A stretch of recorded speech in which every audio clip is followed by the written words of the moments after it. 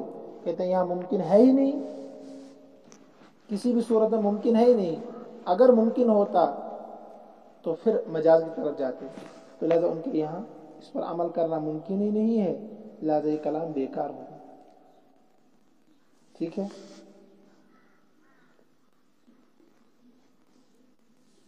اس لیے کہ اصول ہے فَإِنَّ الْأَكْبَرَ لَا يَكُونُ وَلَدَ الْأَصْغَرِ، اس لیے کہ بڑا چھوٹے کا بیٹا نہیں ہو سکتا ہے.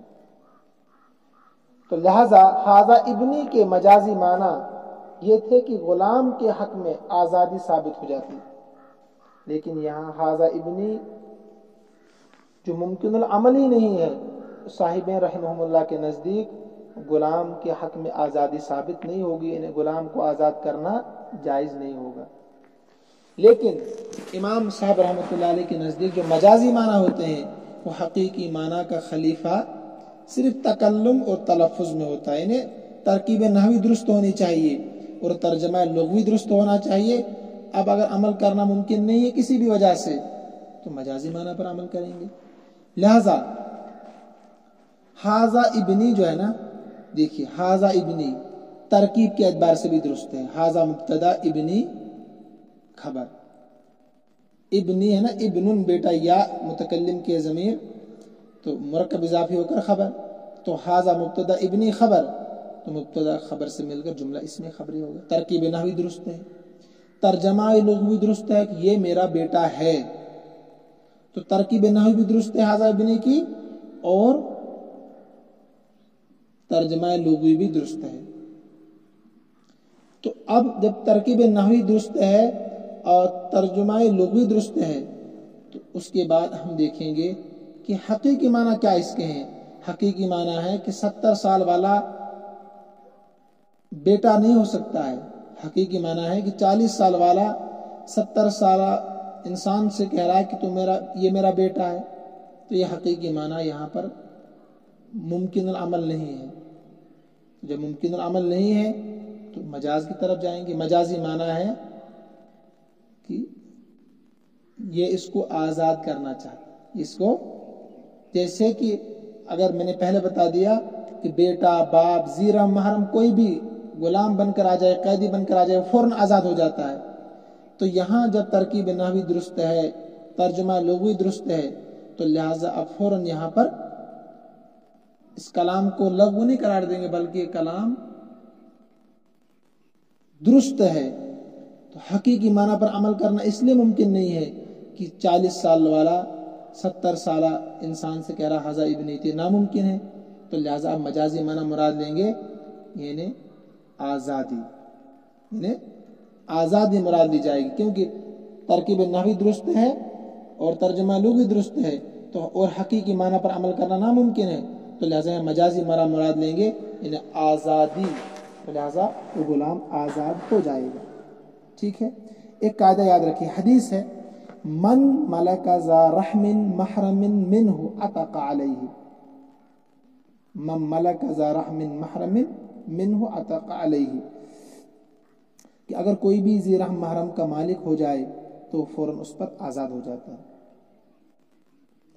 اسی طرح اگر مولا یعنی آقا اپنے غلام کو ھذا ابنی کہہ دے تو غلام پر آزادی لازم ہوگی، یعنی غلام آزاد ہوگا جو ابن کے لیے لازم ہے.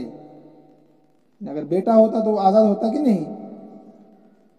گویا مولا نے یعنی آقا نے ملزوم بول کر لازم مراد لیا ہے، یعنی ابن بول کر حریت اور ملزوم بول کر لازم مراد لینا جائز، یہ مجاز ہے. ملزوم بول کر لازم مراد لینا کیا ہے؟ مجاز ہے. تو لہٰذا یہاں مجازی معنی مراد ہوں گے اور مولا کا غلام آزاد ہو جائے. مجھے امید ہے کہ آپ سمجھ گئے ہوں گے. خلاصہ میں پھر سے بتاتا ہوں، 3 باتیں آپ نے پڑھی آج کے سبق میں. ایک تو حقیقت اور مجاز کی تعریف جو شروع سے ہم پڑھتے آ رہے ہیں. نمبر 2 کہ حقیقت اور مجاز دونوں کا تعلق لفظ سے ہوتا ہے. یعنی لفظ کے ہی حقیقی معنی مراد ہوتے ہیں اور لفظ سے ہی مجازی معنی مراد لیے جاتے ہیں. دو باتیں. تیسری بات کہ مجاز جو حقیقت کا نائب ہوتا ہے، خلیفہ ہوتا ہے، کس اعتبار سے ہوتا ہے؟ تو امام ابو حنیفہ رحمۃ اللہ علیہ کے نزدیک تلفظ میں اور تکلم میں ہوتا ہے. تلفظ اور تکلم میں ہوتا ہے، یعنی ترکیب نحوی درست ہو اور ترجمہ لغوی درست ہو. اب اگر کسی وجہ سے، کسی معنی کی وجہ سے حقیقی معنی پر عمل کرنا ناممکن ہو تو مجازی معنی مراد لیں گے. یہ ہے کہ مجاز حقیقت کا خلیفہ تلفظ اور تکلم میں ہوتا ہے.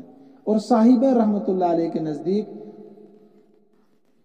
جو مجاز حقیقت کا خلیفہ ہوتا ہے وہ حکم میں ہوتا ہے. حکم کا مطلب یہ ہے کہ سب سے پہلے دیکھیں گے حقیقت پر عمل کرنا ممکن ہے کہ نہیں. اگر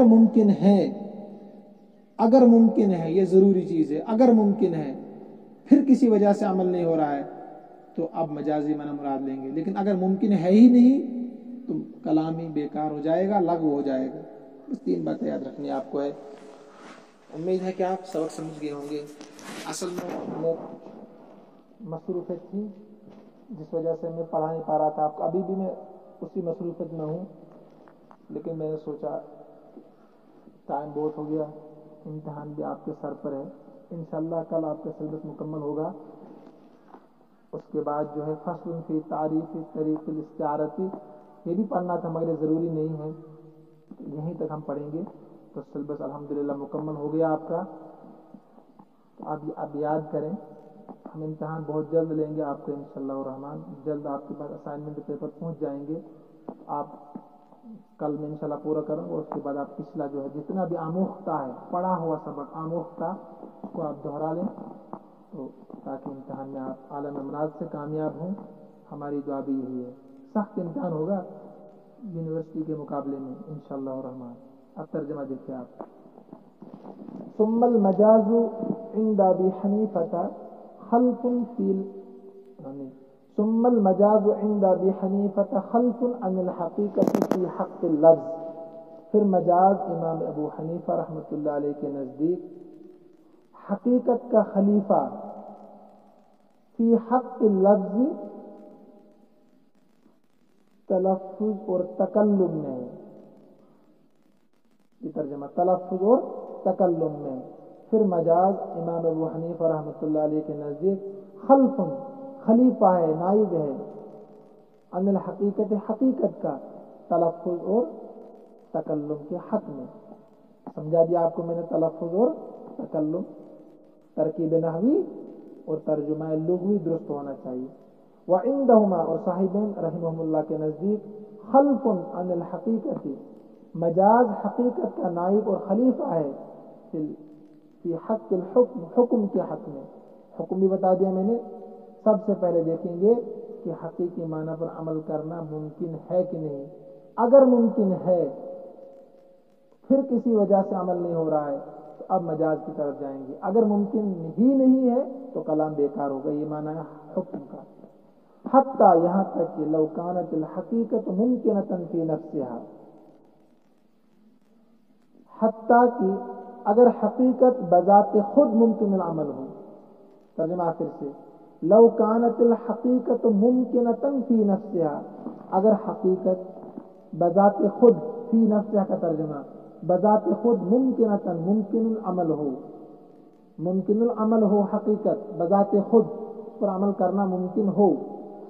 حتیٰ کہ اگر حقیقت بذات خود ممکن العمل ہو، الا انه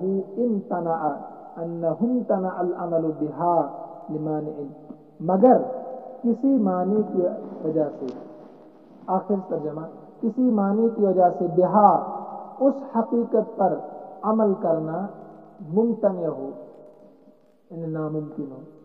الا انه امتنع العمل بها لمانع، کسی معنی کی وجہ سے، کسی رکاوٹ کی وجہ سے بہا اس حقیقت پر عمل کرنا ناممکن ہو. یصار الی المجاز، تو جایا جائے گا مجاز کی طرف، یعنی مجازی معنی مراد لیے جائیں گے. جایا جائے گا، لیے جائیں گے مجازی معنی مراد. وَإِلَّا صَارَ الْكَلَامُ لَغْوًا، ورنہ کلام کیا ہوگا؟ لغو ہوگا۔ یہ صاحبین کے یہاں ہے، بیکار ہو جائے گا کلام، کیونکہ حکم میں وہ خلیفہ مانتے ہیں مجازی معنی۔ وَعِندَهُ يُسَارُ إِلَى الْمَجَازِ، اور امام ابو حنیفہ رحمۃ اللہ علیہ کے نزدیک یسار جایا جائے گا مجاز کی طرف۔ اس صورت میں بھی، جس صورت میں صاحبین کہتے ہیں کلام لغو ہوگا، امام صاحب کہتے ہیں تب بھی مجازی معنی مراد لیں گے، لغو نہیں ہوگا۔ وَإِن لَّمْ تَكُنِ الْحَقِيقَةُ مُمْكِنَةً فِي نَفْسِهَا، اگرچہ بذات خود حقیقت ممکن العمل نہ ہو۔ انہوں نے اوپر کیا کہا؟ اگر ممکن العمل ہو تب، اگر ممکن العمل نہ ہو تو کلام لغو ہوگا۔ صاحبین کہتے ہیں کہ اگرچہ بذات خود حقیقت ممکن العمل نہ ہو، اس صورت میں بھی مجاز کی طرف جائیں گے۔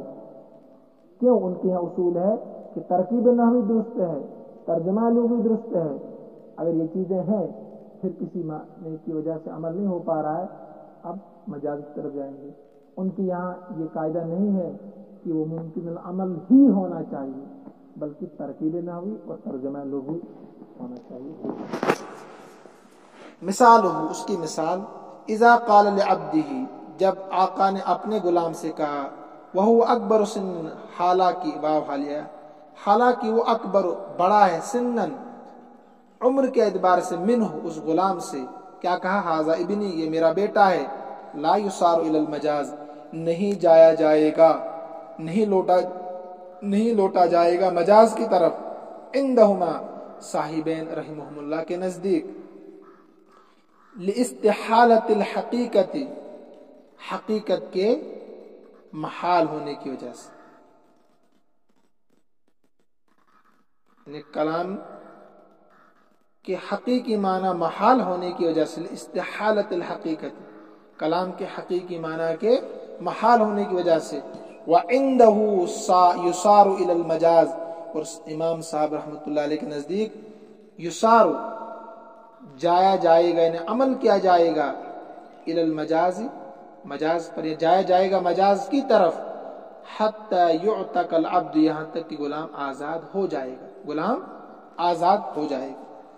اصل میں دھوپ میں پڑھا رہا تھا یہاں، کیونکہ شور شرابہ زبردست تھا یہاں اندر، کسی وجہ سے کچھ لوگ سمجھ رہے ہوں گے میری بات، تو شاید پڑھانے میں اگر کچھ کمی رہ گئی ہو، آپ کو سمجھ میں نہ آیا ہو، تو آپ میسج لکھ سکتے ہیں وہاں کامنٹ باکس میں نیچے، انشاءاللہ الرحمن میں کوشش کروں گا دوبارہ سمجھانے کی۔